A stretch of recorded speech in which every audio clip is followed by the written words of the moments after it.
અલ્યા હું તો પૌવાનો નાસ્તો છે ભાઈ, મરાપડી તો આવવાની છે.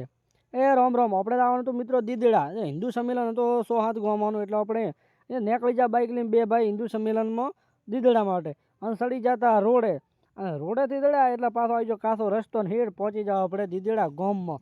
અને અહીંયાથી જતા રહ્યા આપણે સીધા તું અહીંયા નકળ મંદિરે રાખેલો, તું અહીંયા આવી જા મંદિરે. અને અહીંયા જાય અને પહેલાં તો આપણે નકળો ભગવાન કરીને છે મસ્ત રીતે સારી રીતે એમાં દર્શન. અને આ બાજુ હતું ચાલુ, બસ હવે આવવાના બધા ચાલુ થયા હતા. અને પછી આવી જઈએ અને આ આવી ગયા હતા ઘેવરદાસજી મહારાજ હિન્દુ સંમેલનમાં આવવાના હતા.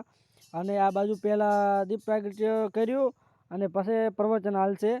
અને પછી બધા બેસી ગયા છે અને પ્રવચન આવવાનું ચાલુ. પહેલું તો એની પહેલાં કે બધાનું સ્વાગત કરી નાખે, સાધુ સંતો આવ્યા હતા એમનું સ્વાગત કરી અને ઘેવરદાસજી મહારાજ પ્રવચન બધાને હાલવા મળ્યા હતા.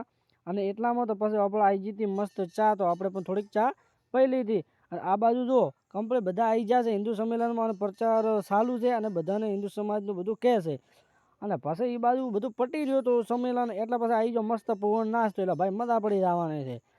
આપણે પણ નાસ્તો લઈ લીધો થોડોક, આપણે કીધું નાસ્તાનો ટેસ્ટ કરી લો પૌવાનો. નાસ્તાનો ટેસ્ટ બીજો કરી અને બધું પૂરું થયું એટલે આપણે ચડી જાય બાઇક ઉપર અને થઈ જાય ઘર બાજુ રવાના.